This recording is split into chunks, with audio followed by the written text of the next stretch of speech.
कहा गया कि 6 सेंटीमीटर त्रिज्या वाले वृत्त पर खींची गई 2 समांतर स्पर्श रेखाओं के बीच की दूरी बताएं। 6 सेंटीमीटर त्रिज्या वाले एक वृत्त है। हम लोग एक वृत्त पार लेंगे इस तरह से समझने के लिए।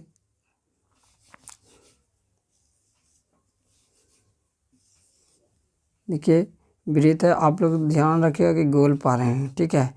गोल पार के मान लिया कि एक केंद्र है, केंद्र से जो दूरी होती है वो त्रिज्या होती है, वृत्त के स्पर्श काटता है।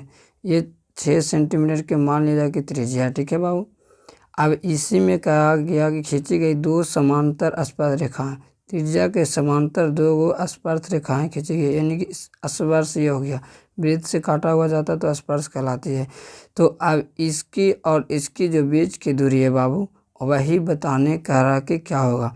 तो हम इसको O मानते हैं और इसका A मानते हैं और इसका B। अब ये बिंदु से ये बिंदु मिलाते हैं। अब एक चीज़ आप ध्यान दीजिएगा कि केंद्र से कोई भी अगर वृत्त को अगर स्पर्श काटती है तो त्रिज्या होती है तो आपस में बराबर थे। अगर ये 6 सेंटीमीटर हो तो ये भी कितना हुआ, 6 सेंटीमीटर हुआ, ये भी कितना होगा, 6 सेंटीमीटर होगा। हम लोग कह रहा है कि ये समांतर और इसकी दोनों के बीच की दूरी ज्ञात करें, ठीक है। तो ए बी का दूरी, कहने का मतलब कि ए बी का दूरी हम लोग को ज्ञात करे कर रहा है। तो अगर बाबू ओ से बी की दूरी है 6 सेंटीमीटर तो ए से ओ की भी दूरी तो कितना होगी, 6 सेंटीमीटर होगी। यानी कहने का मतलब चला कि ए बी बराबर हो जाएंगे ए ओ प्लस ओ बी, होगा कि नहीं। तो ए ओ का मान कितना हो गया, 6 सेंटीमीटर, अब प्लस 6 सेंटीमीटर इक्वल टू हो जाएंगे 12 सेंटीमीटर।